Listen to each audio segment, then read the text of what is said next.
amigos, it's Will here on Will's Custom Figures coming at you today with a big bad breakdown of Poliwhirl from Pokemon. So please sit back and relax while I talk you through why and how I made this guy and everything else in between. So first things first, why did I decide to make Poliwhirl? Well, for me, this is one of the standout all-time classic Pokemon from the Generation 1 Pokemon games. I loved this guy in the originals, man.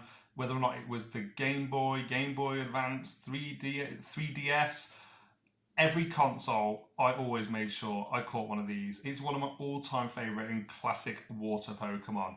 As you can see from just a few different angles, he looks really cool. He's dainty, he's small, he's cute, accurate as well. I'd like to say that's always a very important thing when you're working on Pokemon stuff. Man, there's so many legions of fans out there, you've got to make sure that it's accurate. And if I bring in Chansey, who I recently did a review of, you can really see like how cool that size comparison is. The size of Chansey versus the size of Poliwhirl.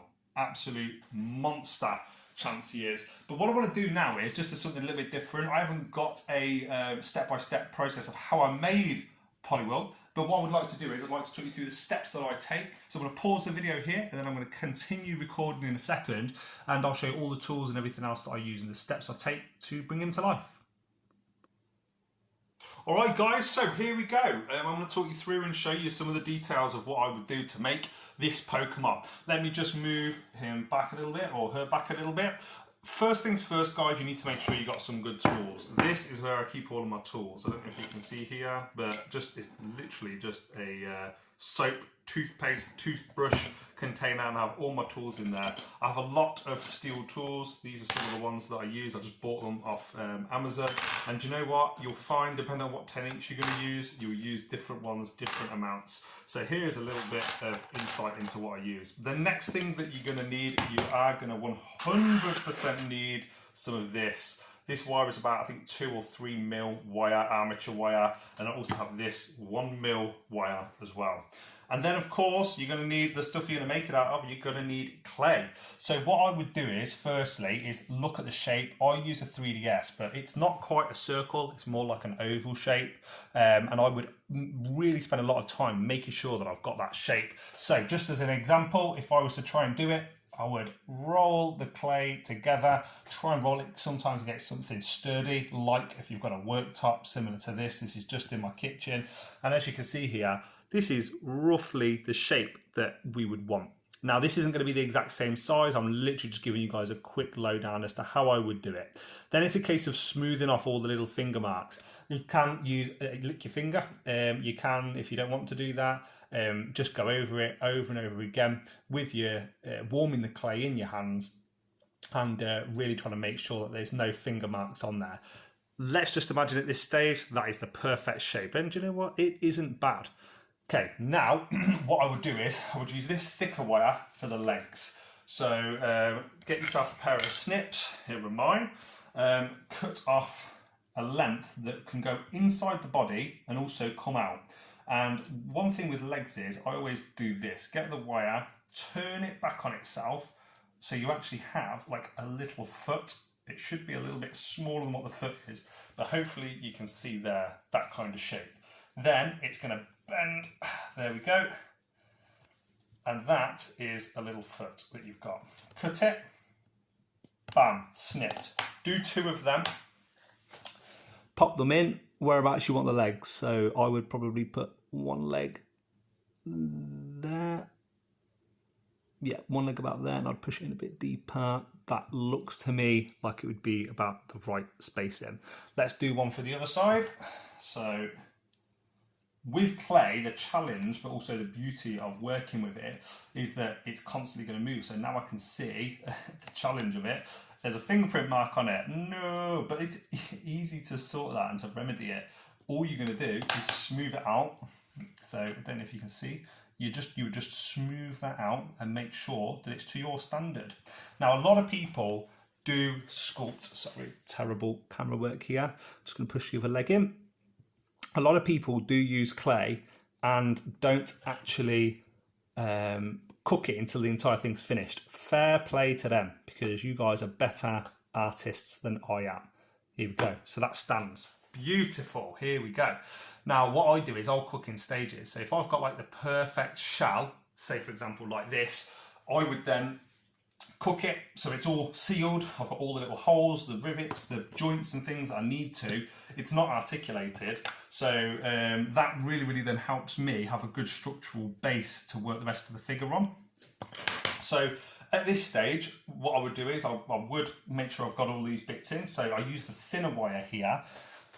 Now the arms come out sort of this height, so I'd put one in there on the right angle that I would want for the Pokemon, or for the character, whatever that may be, Marvel, DC. Now, I think as well, you can do a lot of this without putting in armature wire, but in my not expert opinion, personally, I think it's just asking for potential breaks and for potential issues when you get further along with the custom figure or custom sculpture, whatever it may be. He's got the two little eyeballs on the top here and here, so I'll just snip two very small pieces of clay, very small pieces of armature wire, and put them on, so you can then use that as a nice little pivot point, as Ross would say from Friends. Here we go. Perfect. So, very quick, very crude. Hopefully you guys can get what I'm doing here. But then it's a case of rolling sausages. So roll yourself a little sausage and pop it on. There's one of the arms. There we go. Sort of like threading it, like a bit like a needle and thread.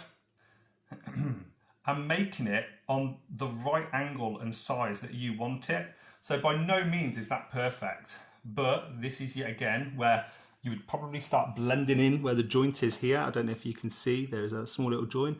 I would just start by blending that in, and then you start using your tools. So I love this tool. This end and this end have helped me make hundreds and hundreds of Pokemon. So you can probably see here, I'll just centralize the camera a little bit, there is still a joint. So I would start to cover that joint slowly but surely.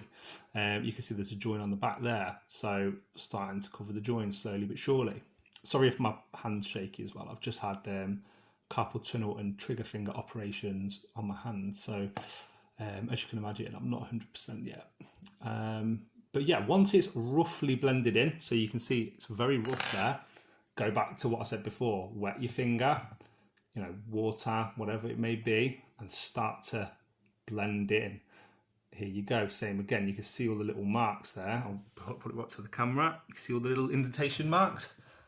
So then start to blend it in. This is why it's really important to do a lot of this while the clay's still raw, but don't cripple yourself by doing that. If you've got it to a stage where you're like, this is it, this is bang on, the Poliwhirl that I want in my collection, I'm so happy with it, I need to add layers, I need to add the other arm, I need to add the eyes at the top, I need to add the feet, but I'm not confident I can do that without, damaging the body. That's what you're going to get. So cook it.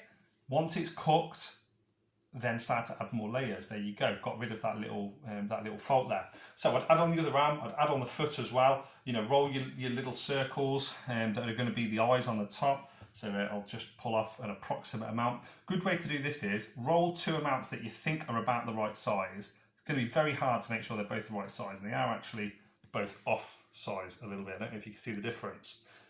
Put them both together, roll them up into a little bit of a sort of like circular oval sausage sort of shape. Cut it in half. Try and make sure that circle oval is perfect, and then cut it in half, because if you've done that, you took the time to get the proportions and the sizes right, that should pretty much be the replica of the size that you need. Okay, there we go. So it's starting to take a little bit of shape now.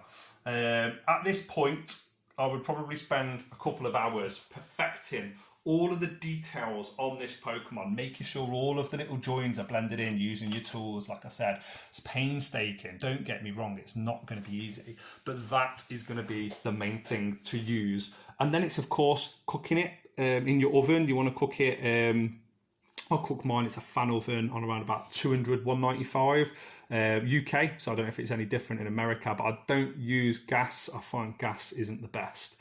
Now, hopefully you guys have enjoyed this video and it's given you a little bit of insight. Painting is a totally different ball game. I try to add on as many details as I can before I get to the sculpting stage, before I get to the painting stage, because the more details you've got on a Pokemon like this, such as you can see here, the nose holes, I forgot to add little nose holes when making this guy.